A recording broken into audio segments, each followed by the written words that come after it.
నెలకు ఒక 10 రోజులు అక్కడ పోయి పనిచేసి ట్రైనింగ్ నేర్చుకునే పరిస్థితి తీసుకొస్తా.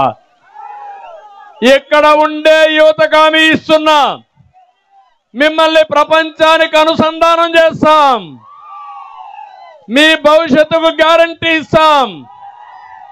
అయితే రేపు రాబోయే ఎన్నికల్లో 82 రోజులు నా కోసం మీరు పనిచేయండి. నా కోసరం కాదు, మీకోసరం, మన కోసరం, రాష్ట్రం కోసరం మీరు పనిచేయండి. మిమ్మల్ని అన్ని విధాలు ఆదుకునే బాధ్యత మాదని మీ అందరికీ హామీ ఇస్తున్నా.